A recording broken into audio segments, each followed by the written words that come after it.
The flight had been delayed 3 times before it was canceled entirely. James had been in the airport since 4 in the afternoon.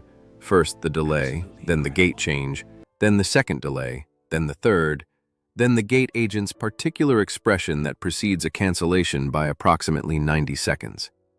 He had rebooked on the first available morning flight, called his assistant, called the car, and arrived at the Alderton Grand at 2:51 in the morning with his overnight bag and the specific, comprehensive exhaustion of a man who has been managing other people's problems in airports for 11 hours.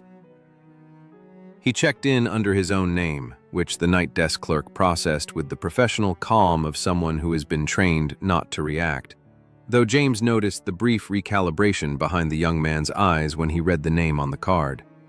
He said nothing about being the owner. He never did on unplanned visits. The things you learned by not announcing yourself were the only reliable data he had. His room was on the 14th floor. He went up, put his bag down, looked at the minibar, and found he was hungry in the specific way that comes not from missing meals, but from having eaten badly for 11 hours. Airport food, bad coffee, the kind of sustenance that keeps a body functional without actually nourishing it. He picked up the room service menu. The kitchen closed at midnight. It was 2:57. He called the front desk. The night clerk said he was sorry, the kitchen was closed, but he could arrange a cold plate from the pantry if Mr. Alderton would like to wait. James said he would come down.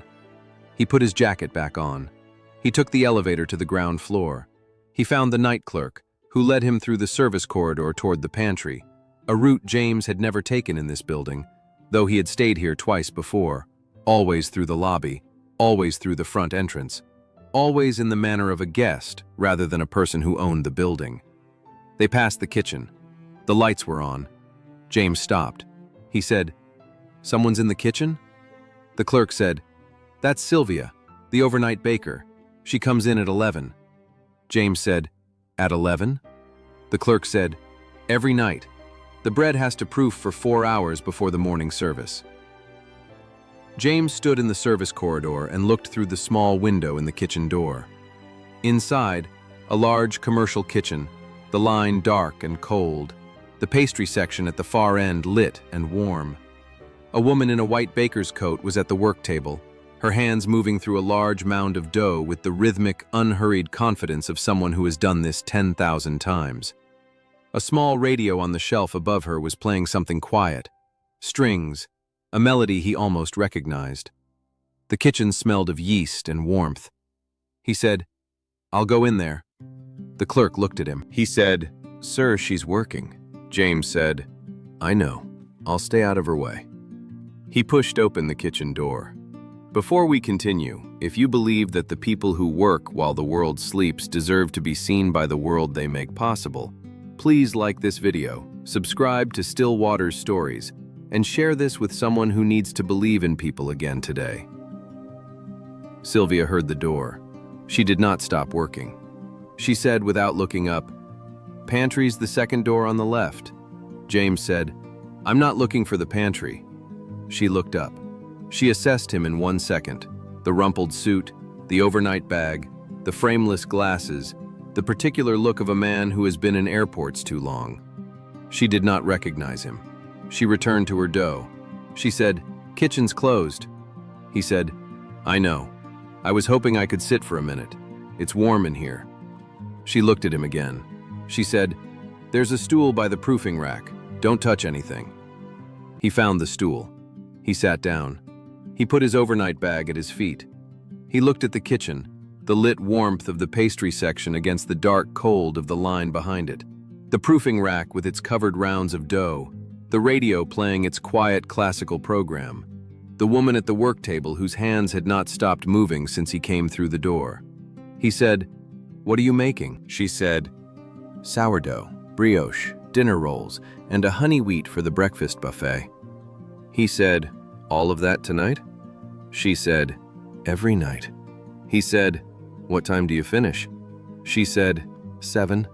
Breakfast service starts at 6:30, so the last things come out at 6:15. He said, "You work 8 hours alone in here every night?" She said, 7.5, with a break at 4. He said, 16 years? She stopped working. She looked at him. She said, "How do you know that?" He said, "The night clerk mentioned it when I asked who was in the kitchen." She went back to her dough. She said, 16 years in March. He said, "Do you ever get tired of it?" She considered this with the seriousness the question deserved. She said, "Of the bread? No. Of being invisible? Sometimes." He said, "Invisible?" She said, "Nobody sees the bread. They eat it. They ask for more of it.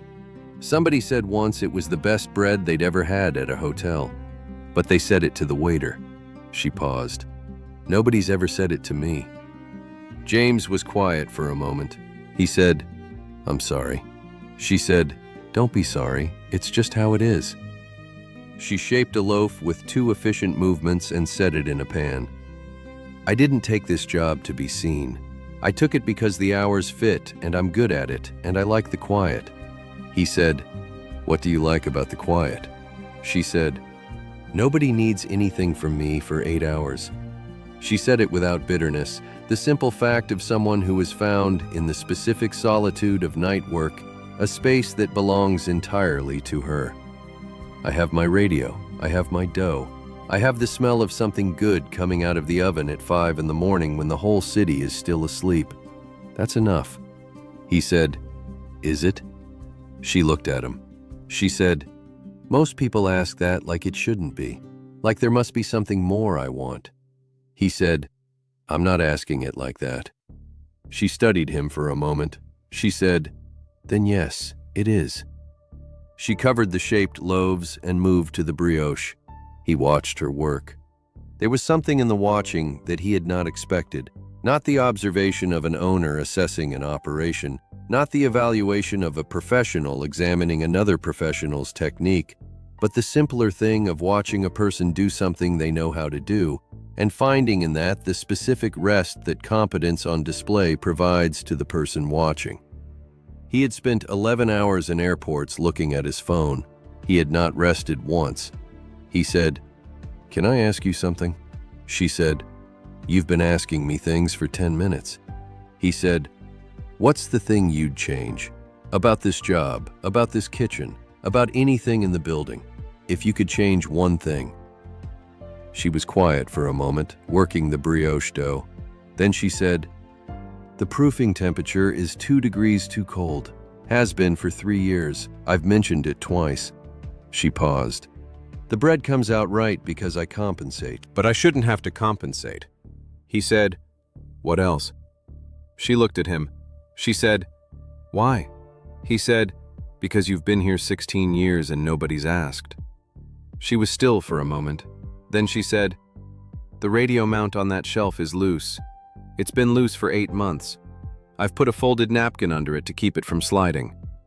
She said it without complaint, simply. "The loading dock door doesn't seal properly. In winter, the cold comes in across the floor and it affects the proof. And there's a young woman on the day pastry team who is better than anyone knows she is. She should be given more responsibility than she has." He said, "Her name?" She said, "Carmen. She's been here 14 months. Nobody's noticed her yet." He wrote 3 things in his phone. He had not looked at his phone in 40 minutes. He looked at it now only to write the 3 things. Proofing temperature, radio mount and dock door seal. Carmen, day pastry, promote. He put the phone back in his pocket. She had been watching him write. She said, "You're not a regular guest." He said, "What makes you say that?"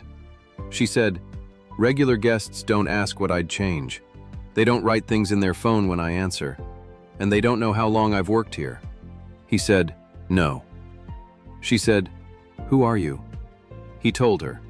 He said it plainly, his name, his role, the fact that this was his hotel, that he had not intended to come to the kitchen, that the cold plate from the pantry had seemed less interesting than the light he had seen through the window in the service corridor. She looked at him for a long moment. She looked at the proofing rack, the brioche dough, the loose radio mount on the shelf with the folded napkin under it. She said, 16 years. He said, 16 years. She said, "You've stayed here before." He said, "Twice." She said, "You ate the bread." He said, "I'm sure I did." She said, "But you didn't know who made it." He said, "No, I didn't." She turned back to her work. She said, "Well, now you do."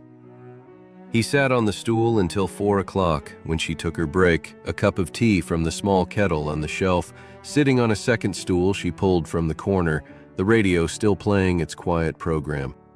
She offered him tea. He accepted. They sat in the warm kitchen in the particular companionship of two people who have been honest with each other in the dark and have nothing left to perform. She asked him how many hotels he owned. He told her. She said, "Do you know any of the other night bakers?" He said, "No." She said, "There'll be one in every property. Someone who comes in when the building is empty and leaves before the guests arrive." She looked at her tea. "They're all invisible too." He said, "Not after tonight." She looked at him with her dark eyes, the assessment of someone deciding whether to believe a thing. She said, "That's easy to say at 4 in the morning in a warm kitchen." He said, "Yes, it is." She said, "Will it still be true at 9 when you're in your office?" He said, "I'm going to write it down so I can't pretend I didn't say it." He took out his phone. He added a fourth item, night staff recognition, all properties. He showed it to her. She looked at it. She looked at him. She said, "All right." The first loaves came out of the oven at 5:14. The smell of them, the sourdough, the particular warmth of the crust just set, filled the kitchen in a way that James had never experienced in a dining room where the bread arrived already cooled and already placed. He understood, sitting on the stool at 5:14 in the morning, that this was the real thing, and everything that came after it was the diminished version, and that he had been receiving the diminished version his entire life without knowing there was another kind. Sylvia set a heel of the first sourdough loaf on a small plate and put it in front of him with a ramekin of butter. She said nothing. He did not say thank you immediately. He ate it first, the specific attention of someone tasting something properly for the first time, without the context of a dining room or a menu or a server's recommendation. He said, "This is the best bread I've ever eaten."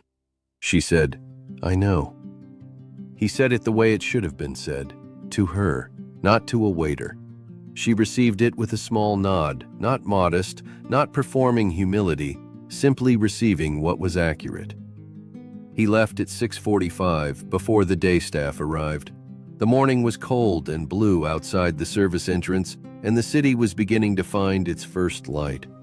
He stood for a moment in the cold with his overnight bag and the smell of bread still in his coat. He had 3 calls before his 9 o'clock.